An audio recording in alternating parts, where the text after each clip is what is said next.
साथियों, आज मेरे अभी जो सारे आप मीडिया के साथी हैं, आज इस प्रेस वार्ता में आपको इसलिए आमंत्रित किया गया है कि जो बिहार चुनाव जो हुआ है और कल रात को 12 बजे जिसका रिजल्ट डिक्लेयर हुआ है, उसके विषय में आपसे कुछ बातें करनी थी।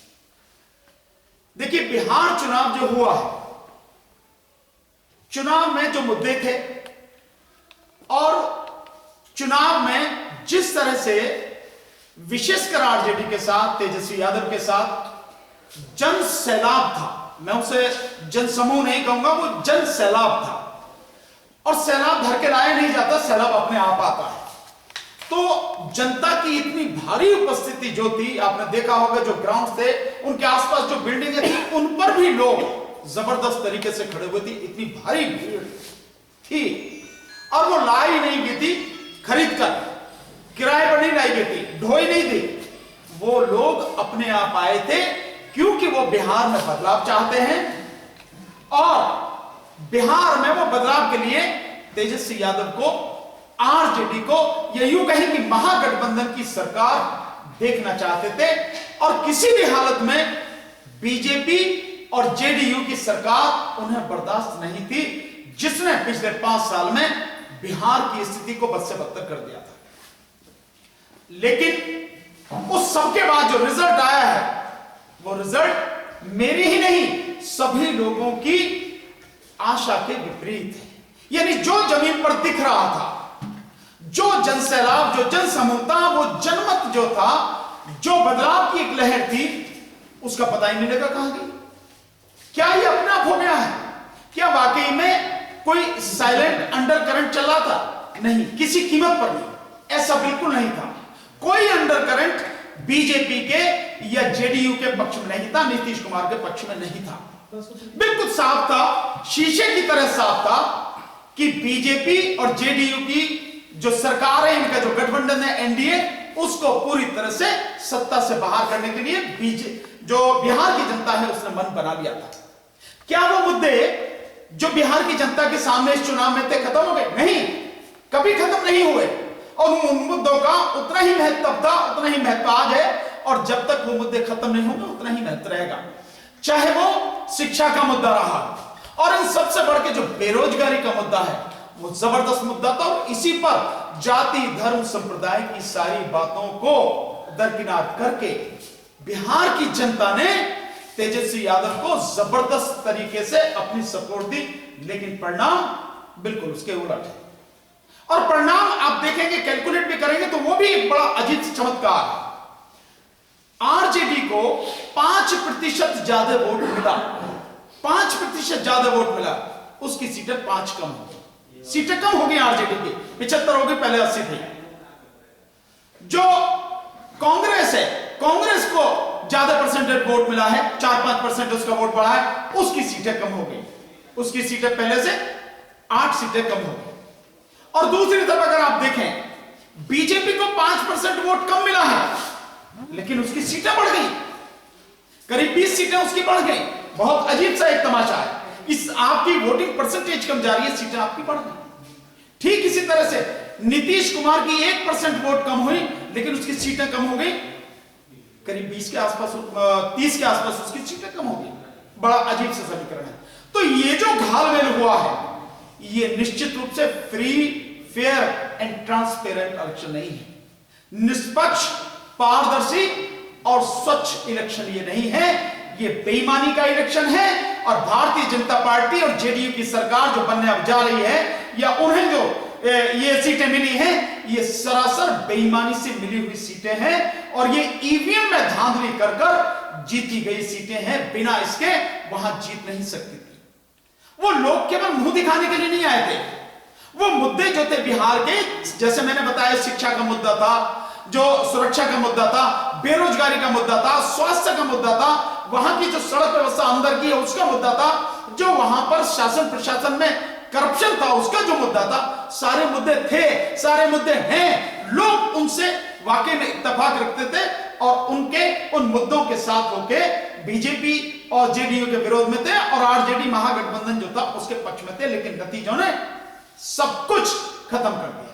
इसलिए ये जो चुनाव जीता गया है केवल और केवल ईवीएम में बेईमानी करके, ईवीएम में धांधली करके जीता गया। और ये बात मैंने अब नहीं, हम लोगों ने बहुत पहले ये बात कही, लगातार हम ये बात कहते रहे हैं कि ईवीएम जब तक है बीजेपी को आप नहीं हरा सकते, और जिस दिन ईवीएम हट जाएगी उस दिन बीजेपी किसी भी कीमत पर जीत नहीं सकती, औंधे मुंह गिरेगी और बीजेपी का पूरी तरह से देश में सफाया हो जाएगा।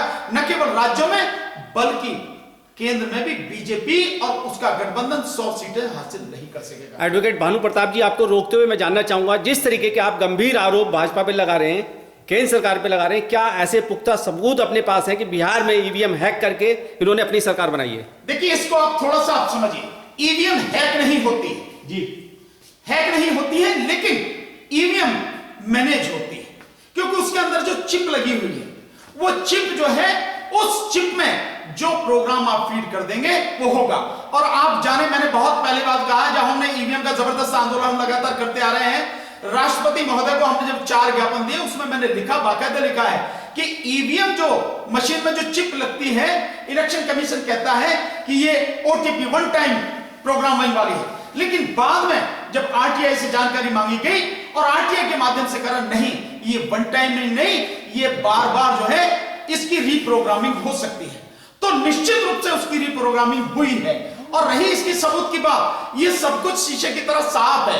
इलेक्शन कमीशन क्यों ये सारी चीजें कर रहा, इलेक्शन कमीशन क्यों क्लियर हो गए बताता नहीं बात। जहां तक 2019 के चुनाव की बात है, 2019 के लोकसभा चुनाव के बाद उन पर 373 लोकसभा सीटों पर 8,000 से लेके 18,000 वोटें ज्यादा आई। जितनी वोटें पड़ी, यानी जितनी वोटें पोल हुई, उससे ज्यादा वोटें निकली। तो क्या ये ईवीएम में गड़बड़ी नहीं है? इसके अलावा आरटीआई से इंफॉर्मेशन मांगी गई कि जो आपने वीवीपैट की जो वोटें हैं, वो गिनती जो है वो तो बता दी जाए, लेकिन वो भी बताई नहीं। द क्विंट ने या आरटीआई लगा के मांगी थी, वो भी आज तक इलेक्शन कमीशन ने दी थी। इलेक्शन कमीशन कहता है कि हमारे पास इसकी कोई इंफॉर्मेशन नहीं है। तो किसके पास होगी अगर इलेक्शन कमीशन के पास नहीं है? सो ये केवल और केवल ईवीएम की धांधली है, ईवीएम की बेईमानी है, अन्यथा बीजेपी जीत नहीं सकती। मुझे आप बताएं, खुद प्रधानमंत्री जी की जो मीटिंग हुई है बिहार में, पटना में हो या कहीं भी हो, उनकी मीटिंग में सारी कुर्सियां खाली पड़ी। पीछे आपने देखा लगातार पूरी कुर्सियां खाली पड़ी। यहां से कई साथी जो है उन्होंने बिहार चुनाव को कवर किया। और भी आप देखेंगे प्रधानमंत्री की मीटिंग में अगर कुर्सियां खाली पड़ी हैं तो लोग कहां से, वोट कहां से आ गए? और एक तरफ आपने तेजस्वी यादव की जो मीटिंग है उसमें आपने जन सैलाब देखा है, युवाओं का जबरदस्त उत्साह।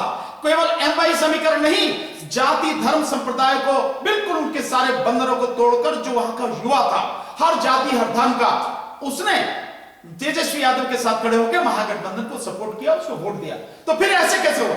इसलिए जो मैं आपको बता रहा हूं, ये सारी कुछ ईवीएम की गड़बड़ी है। ईवीएम अगर सही होती तो निश्चित रूप से ये चुनाव बीजेपी किसी कीमत पर जीत नहीं सकती थी। इसलिए हम बार बार विरोध कर रहे हैं कि ईवीएम को खत्म किया जाए, इस देश में चुनाव बैलेट पेपर से कराया जाए। पीपल्स रिप्रेजेंटेशन एक्ट 1961 में संशोधन करके, जनप्रतिनिधित्व कानून 1961 में संशोधन करके ईवीएम को हटाया जाए और बैलेट पेपर को उसमें इंक्लूड करके बैलेट पेपर से चुनाव कराया जाए। भानु प्रताप जी, बिहार चुनाव आयोग ने कल जो है, जो पोस्टल बैलेट पेपर होते हैं उनको रद्द किया गया और 62 सीटों का परिणाम बदला गया, उनको रद्द करके।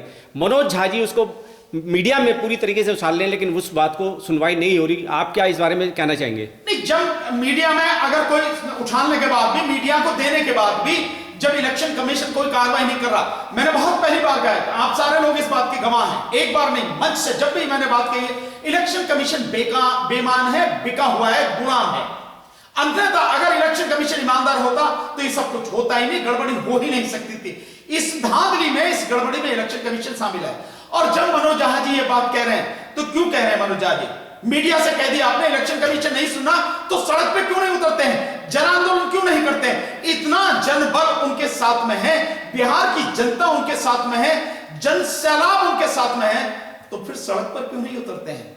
और मैं बार बार कह चुका हूं कि ये जो बीमारी जिस तरह से बढ़ गई है, और जिस तरह से भी आप अगर कोर्ट भी जाते हैं वहां भी कोई सुनवाई हो नहीं रही है ईवीएम के संबंध में, ईवीएम के विरोध में कहीं कोई बात नहीं हो रही है, तो केवल और केवल एक ही रास्ता है, वो है राष्ट्रीय स्तर पर जन आंदोलन। और मैं समझता हूं आरजेडी को इस जन आंदोलन की शुरुआत कर देनी चाहिए, और अगर नहीं कर रहे हैं तो यह बहुत दुखद है। लेकिन हम लोग इस जन आंदोलन को विषय, जैसे हमने पीछे जो प्रेस कॉन्फ्रेंस करी थी आपको बताया था, लेकिन 20-22 मुद्दे हैं, उनमें ईवीएम हमारा सबसे पहला मुद्दा है, सबसे टॉप पे मुद्दा है, क्योंकि ईवीएम हटेगा तो ही बाकी सारी चीजें ठीक होंगी। ईवीएम रहेगा कुछ नहीं होगा, बीजेपी को नहीं हटा सकते, और इसी तरह से देश बर्बादी की तरफ लगातार दौड़ता चला जाएगा, देश बर्बाद हो जाएगा। भानु प्रताप जी, आप पिछले 5 साल से ज्यादा हो गए ईवीएम के लिए आंदोलन कर रहे हैं। आपने जंतर मंतर पे भी बहुत सारे आंदोलन किए, बहुत सारे लोग आपके साथ आए, लेकिन अभी तक कामयाबी नहीं मिल पाई। इस विफलता का क्या राज है? नहीं, इस विफलता का ये विफलता नहीं है, ये आप इसको माने, ये विफलता बिल्कुल नहीं है, ये निश्चित रूप से सफलता की तरफ बढ़ते हुए कदम। हाँ, ये बात जरूर है कि हम जिस जन आंदोलन के लिए लोगों से अपील कर रहे हैं उस मात्रा में लोग आए नहीं। लेकिन बिहार चुनाव के बाद अभी ये जो रिजल्ट आया है, मैं आपको बता दूं, सुबह से इतने फोन आ रहे हैं, लगातार इतने फोन आ रहे हैं, और वो हर प्रदेश से आ रहे हैं, चाहे मध्य प्रदेश हो या बिहार हो या गुजरात हो या आपका महाराष्ट्र हो, मतलब लगातार हर जगह से फोन आ रहे हैं। और फोन इस बात को कह रहे हैं, मेरी बात को मान रहे हैं लोग कि आप जो ईवीएम की बात कर रहे हैं वो सही है, ईवीएम के विषय में जो आपका आंदोलन है वही उसी से कुछ होगा, और आप अब करिए आंदोलन, हम आपके साथ में। तो हम आपके माध्यम से लगातार अपील कर रहे हैं, और आज भी आपके माध्यम से इस देश की जनता से अपील कर रहे हैं, हमारा साथ दीजिए, हमारा साथ दीजिए। मैं आपसे बार बार कहता हूं, ये लड़ाई जनता की है, जनता को ही लड़नी पड़ेगी। अगर जनता नहीं लड़ेगी, कोई नेता आपकी लड़ाई नहीं लड़ेगा। आप सभी पार्टियों को देख रहे हैं, जो लोग इसका लाभ उठा रहे हैं, पार्टियां बीजेपी या उसके जुड़े हुए लोग, वो नहीं करेंगे, उनका तो मतलब ही नहीं है। लेकिन जो और लोग प्रभावित है, चाहे वो कोई भी पार्टी हो, मैं किसी एक पार्टी का नाम नहीं ले रहा, जितनी भी पार्टियां हैं विपक्ष की, वो सारी की सारी ईवीएम के मुद्दे पर खामोश हैं, और जब हार जाती हैं उसके बाद वो जो बात करते हैं। मैंने सुना है कि कुछ पार्टियों ने अब बिहार इलेक्शन के बाद में ईवीएम की बात की, तुम अब क्यों कह रहे हो? हम इस बात को जब पहले से कह रहे हैं, आपको नहीं समझ में आती, आपको पहले कहना चाहिए। तो ईवीएम का जो आंदोलन है, हम जनता से अपील कर रहे हैं, जनता हमारा साथ दे, हम जनता को मुक्ति दिलाएंगे इस ईवीएम से, हम जनता को मुक्ति दिलाएंगे भारतीय जनता पार्टी से, हम जनता को मुक्ति दिलाएंगे देश में जितनी भी गंदगी फैली है, जितनी बर्बादी है, इस बर्बादी और गंदगी से हम जनता को मुक्ति दिलाएंगे, इस बेरोजगारी से हम जनता को मुक्ति दिलाएंगे, इस अशिक्षा की जो पूरा देश में जो फैला है, इस सबसे जितनी भी गड़बड़ी है, या बीजेपी ने जितनी बर्बादी देश की है, या जिस तरह से बर्बादी की तरफ धकेल रही है, जिस सांप्रदायिक दंगों की तरफ या सांप्रदायिक देश की तरफ ये बीजेपी ढकेल रही देश को, हम उससे मुक्ति दिलाएंगे। लेकिन हमारा साथ दीजिए, इसीलिए आपसे अपील कर रहे हैं, इस देश में प्रदेश की सीमाओं को तोड़कर, जाति धर्म संप्रदाय के बंधनों को तोड़कर हमारा साथ दीजिए। आप साथ नहीं देंगे, कुछ नहीं होगा। आप साथ देंगे, मैं दावे के साथ कह रहा हूं, ईवीएम यहां से खत्म हो जाएगी। और मैंने पहले भी कहा था, अभी 1 मिनट में समझाता हूं, ईवीएम केवल और केवल संसद में जन प्रतिनिधित्व कानून 1961 में संशोधन के बाद ही खत्म होगा। इलेक्शन कमीशन कुछ नहीं कर सकता, इलेक्शन कमीशन के हाथ में कुछ नहीं है। इलेक्शन कमीशन तो जो कानून में है वही लागू करेगा, और संसद को ये कानून बदलाव कराने के लिए, ये उसमें जो है संशोधन कराने के लिए जन आंदोलन की जरूरत है। जब पूरे देश की जनता सड़क पर निकलेगी तभी ये संभव है, अन्यथा संभव नहीं। आप कह रहे हैं कि बिहार में बीजेपी की ईवीएम से जीत हुई है, लेकिन बीजेपी कह रही है कि बिहार में विकास की जीत हुई है, मोदी जी की जीत हुई है। विकास नाम की चीज, मोदी जी के किसी स्टेटमेंट में कोई विकास नाम की चीज बिहार में कहीं दूर दूर तक नहीं है। किसको विकास मानने हैं आप? सड़कों को? तो सड़कों का हाल देखा है, हम सब गए हैं, मीडिया के साथी गए हैं, जाके देखिए सड़कों का क्या है। यहां तक जो नेशनल हाईवेज है उनका कितना बुरा हाल है, जो स्टेट हाईवेज है उनका कितना बुरा हाल है। और इसके अलावा जब नेशनल और स्टेट हाईवे से जो गांव की तरफ जो अंदर रोड्स जाती हैं उनका क्या बुरा हाल है। ये तो रही रोड्स की हालत।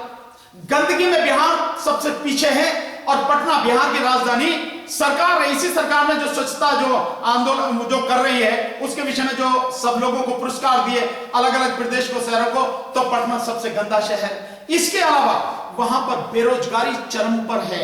बिहार में हर दूसरा आदमी बेरोजगार है आज की तारीख में। भूखमरी बिहार में सबसे ज्यादा है।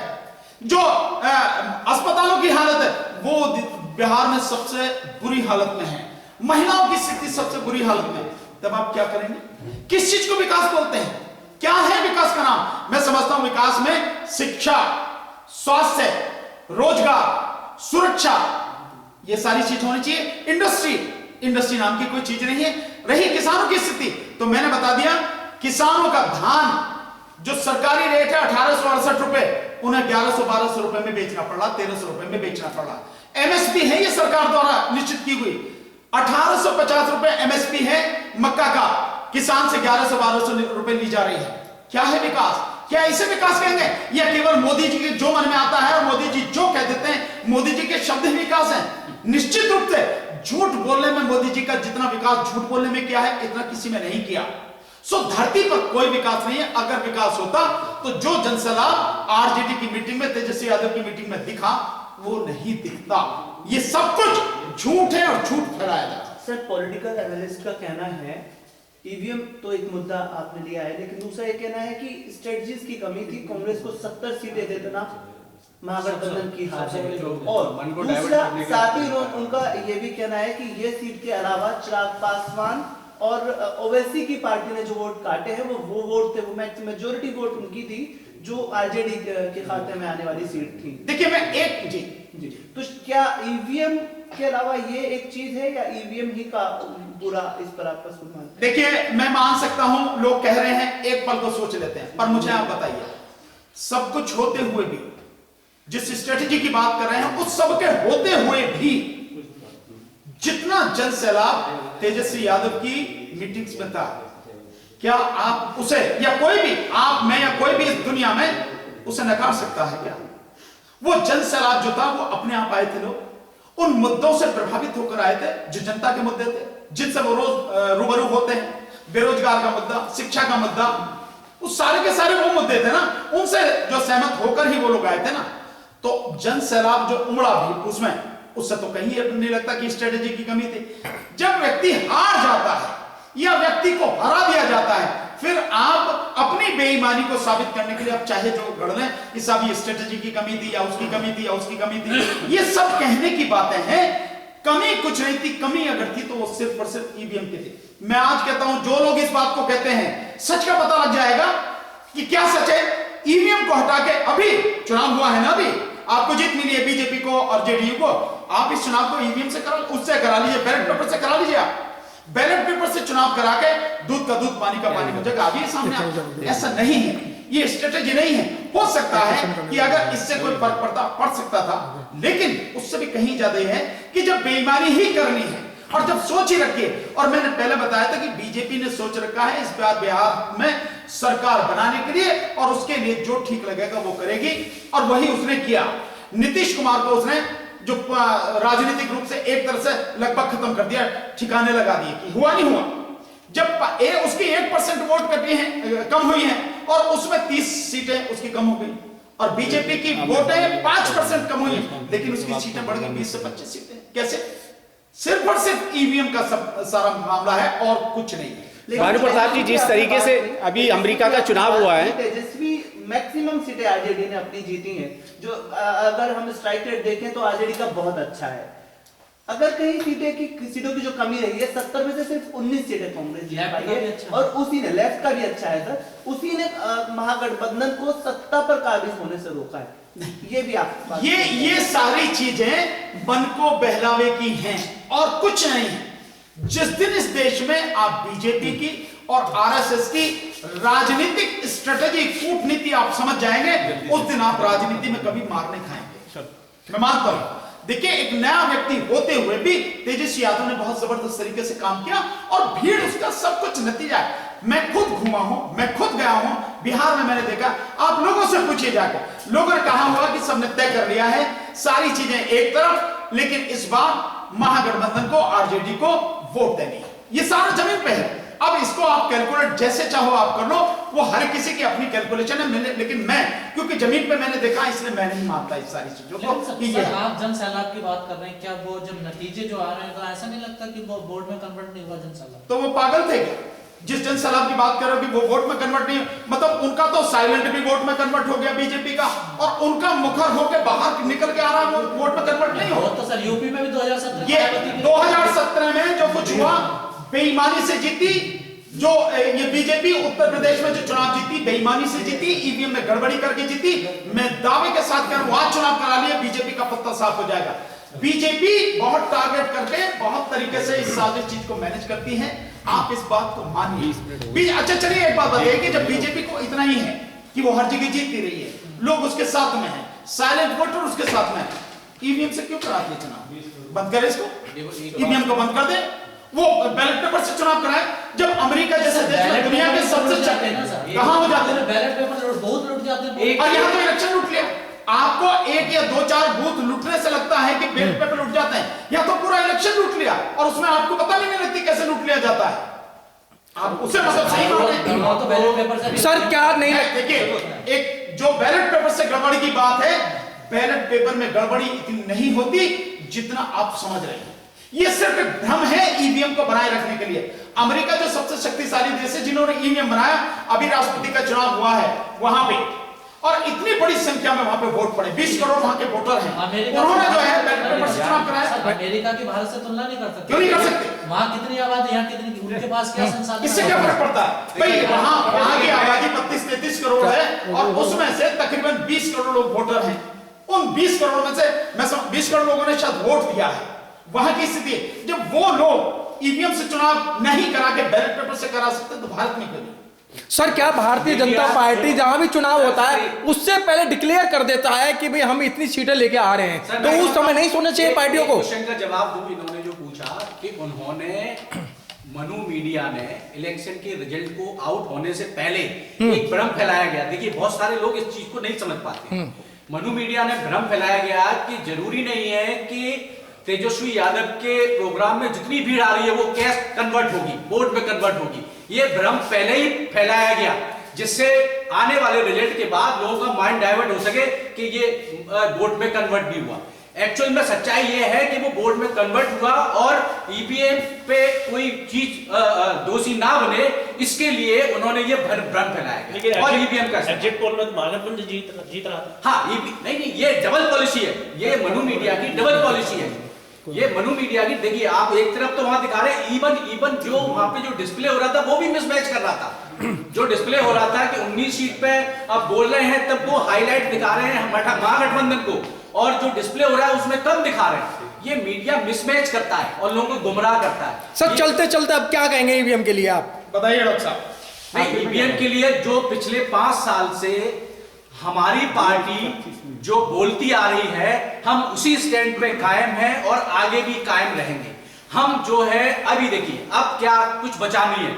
अब तेजस्वी यादव और जितनी भी जहां जहां इलेक्शन होने वाले हैं उन इलेक्शन में जो पार्टियां शामिल होंगी उन पार्टियों से हमारी एक ही अपील है और एक जन सैलाब से जो वोटर हैं उनसे एक ही अपील है, अगर इस देश में अगर बेरोजगारी से निजात पानी है, इस देश की हेल्थ फैसिलिटी को अच्छी बनाए रखना है, इस देश की एजुकेशन सिस्टम को अच्छा बनाए रखना है, इस देश को देश बनाए रखना है, तो ईवीएम का बहिष्कार करना पड़ेगा। और बहिष्कार कौन कर सकता है? इसके लिए इस जो एक प्रोग्राम है हमारा आरजेएसपी का देश की बात, उस YouTube चैनल पे जाके तमाम वीडियो पड़ी हुई हैं, उन वीडियो को देखा जाए। उन वीडियोस पे तमाम सारे प्रूफ दिए गए हैं और प्रूफ के साथ ईवीएम की खामियों को समझाया गया है कि ईवीएम में क्या क्या खामियां होती हैं।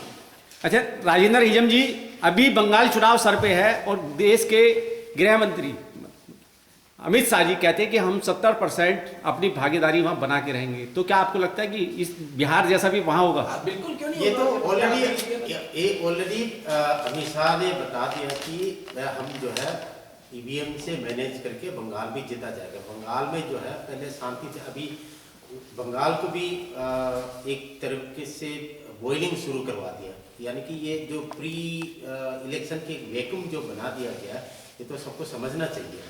इसलिए हम अपील कर रहे हैं बंगाल के चुनाव आने से पहले अगर हो सके तो जन आंदोलन हम 26 नवंबर 2020 को जंतर मंतर में सबको आमंत्रित करते हैं। आप मीडिया वाले से भी अपील है, भारत की जनता से अपील है, आइए साथ दीजिए। ये आपका लड़ाई है, आपका हक है, ये हमारा कोई निजी लड़ाई नहीं है। इसलिए 26 नवंबर 2020 को जनता मंदिर में 2 से 5 के बीच में पहुंची, सरकार तक आवाज पहुंचाई। देखिए, जो बंगाल में चुनाव आने वाला है अगले साल 2021 में, बंगाल और असम में, अगर यहाँ की जनता और पूरे देश की जनता खड़ी नहीं होती है तो जो परिणाम आपने आज बिहार में देखे हैं, यही परिणाम आने वाले समय में बंगाल में और असम में भी आपको दिखाई देंगे। इसीलिए सब लोगों से अपील है, इस राष्ट्रव्यापी ईवीएम के खिलाफ जन आंदोलन में हमारा साथ दें, जिसके लिए अभी हमारे जो राष्ट्रीय महासचिव हैं हिजम राजेंद्र सिंघा साहब ने जो बताया कि 26 नवंबर को हम लोग इस आंदोलन की शुरुआत कर रहे हैं। दिल्ली में जंतर मंतर पर 2 बजे से लेकर 5 बजे के बीच में इस कार्यक्रम करके हम इसकी शुरुआत कर रहे हैं। इस कार्यक्रम में अधिक से अधिक संख्या में आप भाग लें, हमारा साथ दें। ईवीएम हटेगी तो बीजेपी हटेगी, और बीजेपी हटेगी तो देश बचेगा। अब इसके अलावा कुछ बचा नहीं है।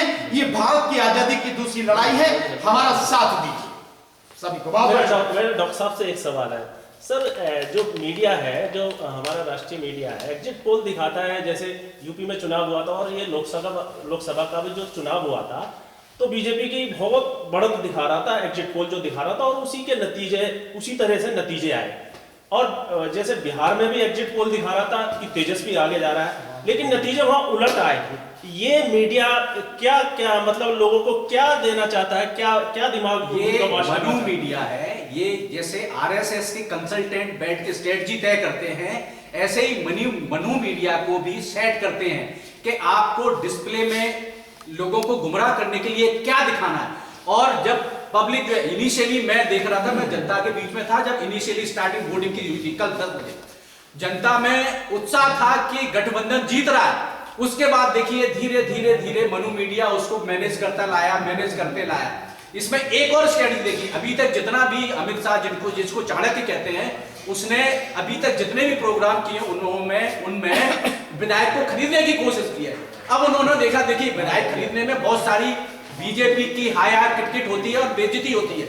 अब उन्होंने इस स्ट्रेटजी को इस लेवल पे लाके खड़ा कर दिया है कि हम 2, 4, 5 सीट जितना हमारा टारगेट है उससे आगे रखते हैं, जिससे ये वाली प्रॉब्लम भी हमारी सॉल्व हो जाए।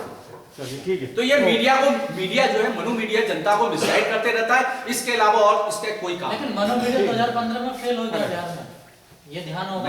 मैंने लास्ट वीडियो में बोला था, ये सारी चीजें देखिए, ये लोग अपने फायदे के लिए कैलकुलेशन में मीडिया को भी फेल कर सकते हैं। देखिए अभी इसका एक जीता जाता उदाहरण है अकड़म गोस्वामी जीता जाता उदाहरण है कि जब तक वो उसकी बात कर रहा था उसके साथ था बीजेपी, अब उसके साथ कोई नहीं है, उसकी दीपावली जेल के अंदर मनाई जाएगी। बीजेपी अपने एजेंडे को फुलफिल करने के लिए किसी को कुछ भी कर सकती है। बीजेपी साथ नहीं है, प्रधानमंत्री ट्वीट कर रहे हैं, बयान आ रहे हैं, सिर्फ बयान से कुछ नहीं होता, पॉजिटिवली कुछ नहीं होता। अकड़म गोस्वामी के लिए पॉजिटिवली कुछ नहीं हो रहा है, बीजेपी के सिर्फ स्टेटमेंट है दिखाने के लिए कि हम तेरे साथ हैं। अच्छा भानु प्रताप जी, आप मेरा एक सवाल है जी। अपन देखते हैं जो आरजेडी के उम्मीदवार है बहुत कम डिफरेंस से हारे हैं, कई जगह देखा मैंने, तो कहीं ये पप्पू यादव और कुशवाहा जो है उन्होंने हराने का काम तो नहीं किया है? नहीं, देखिए पप्पू यादव जी या कुशवाहा साहब वो अपने लिए लड़ रहे हैं, उनका इनके हराने में कोई किसी भी तरह का योगदान नहीं है। जो योगदान है किसी भी तरह का, वहां आपको मैं बार बार जो कह रहा हूं, इनमें से कोई भी उस सब के बावजूद, देखिए हमने जनता के बीच में जाके देखा बिहार, वहां जनता का मन केवल एक जाति धर्म की बात नहीं मैं कर रहा, किसी भी जाति का व्यक्ति हो, किसी भी संप्रदाय का व्यक्ति हो, उन्होंने ये तय कर रखा था कि साहब चाहे प्रचार कुछ भी हो, कैसे भी कुछ करें, लेकिन वोट केवल और केवल महागठबंधन को, आरजेडी वाला जो है उसको जाएंगे, तेजस्वी यादव को जाएंगे। ये मैंने खुद देखा है, और आप भी शायद बिहार होके आए होंगे, आप देखें अरुण जी जो है बिहार होके आए हैं, इन्होंने खुद रिकॉर्डिंग की है। प्रधानमंत्री की जो पटना की रैली है वो इन्होंने खुद रिकॉर्ड की है, जिसमें सब दिख रहा है साहब की साहब की पूरी सीटें खाली पड़ी हैं लगातार जब से बिहार का चुनाव शुरू हुआ और अंत होने तक ये वहां पर है। तो ऐसा नहीं है, ये सब कुछ जो हुआ है ये ईवीएम की मैनेजमेंट है क्या कि ये सरकार कैसे ईवीएम की बेईमानी को आप कैसे जो बचा के रखेंगे? ये तभी संभव है जब लोगों के मन में आप ये भ्रम फैला दें कि यार अगर ये लोग साथ में होते, इनकी स्ट्रेटेजी साथ में होती तो ये जीत जाते हैं, बहुत कम मार्जिन कहीं रखा कहीं कुछ रखा। ये सब सिर्फ ईवीएम को बचाने के धंधे हैं और कुछ नहीं है। जब लहर इतनी जबरदस्त है, जनता इतनी ना समझ नहीं है, जो लोग समझ रहे हैं, जनता समझती है उसका भला क्या है। इसीलिए जनता ने बड़ा जबरदस्त मूड बनाया हुआ था तेजस्वी यादव के आरजेडी गठबंधन को जबरदस्त तरीके से जिताने के लिए। पर इन्होंने जो सारी चीजें की, ये प्लानिंग आज की नहीं, ये प्लानिंग पहले से इनकी चलती रही।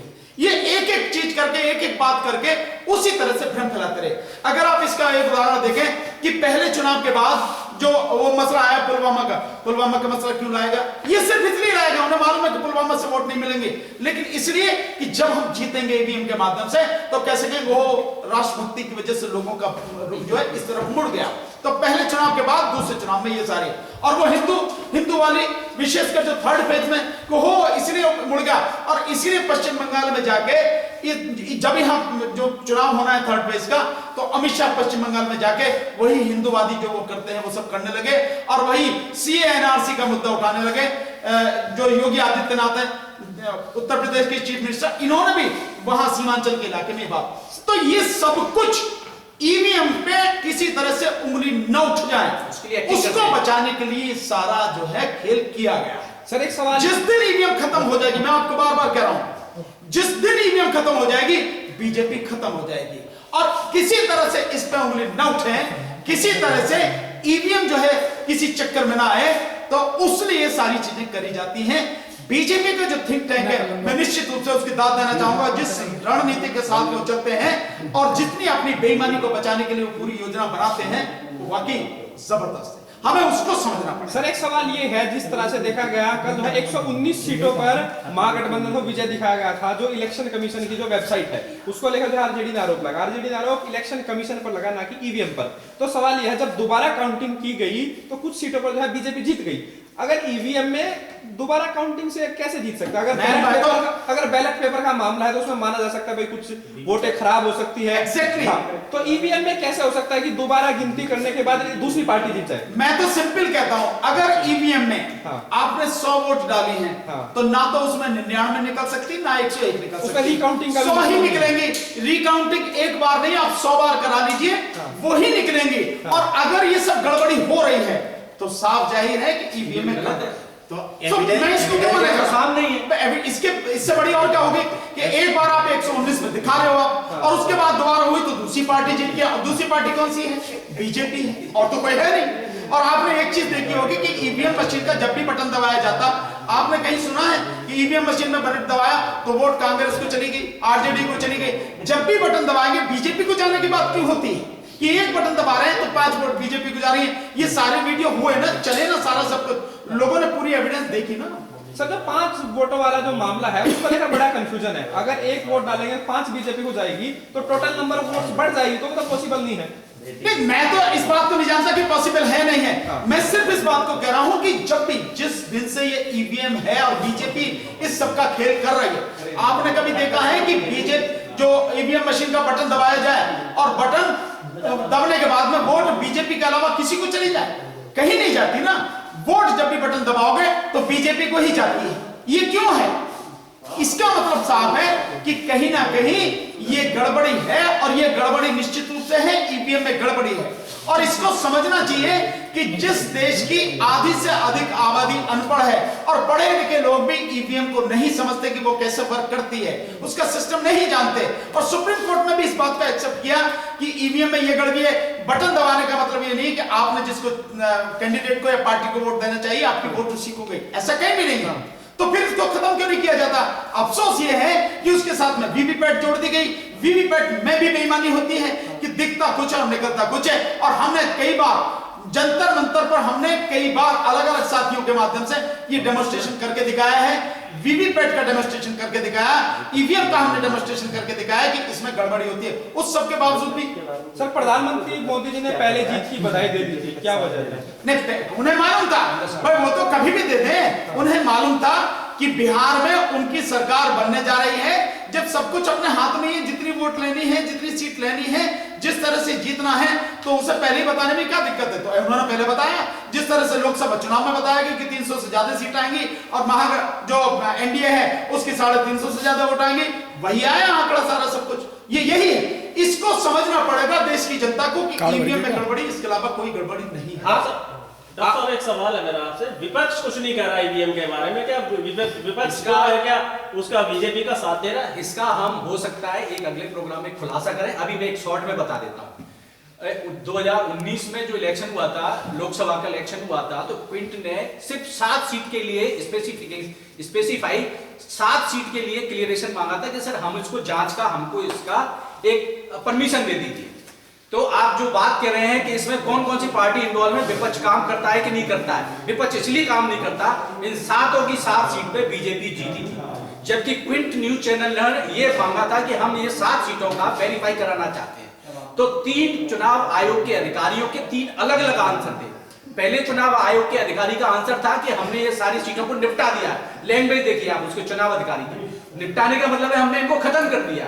दूसरे चुनाव अधिकारी ने बोला गया कि हमने इनको डिस्ट्रिक्ट के वेयर हाउस में बंद कर दिया गया है। तीसरे चुनाव अधिकारी के आयोग के अधिकारी ने बोला गया कि ये कोर्ट में केस है, इसलिए हम इसको वेरीफाई नहीं करवा सकते। अब इससे ये सारी चीजें पब्लिक डोमेन में होने के बावजूद भी कांग्रेस और आम आदमी पार्टी को ये चीज पता है कि ये सारी चीजें हो रही है, उसके बाद भी विपक्ष का रोल अदा नहीं कर रहे हो।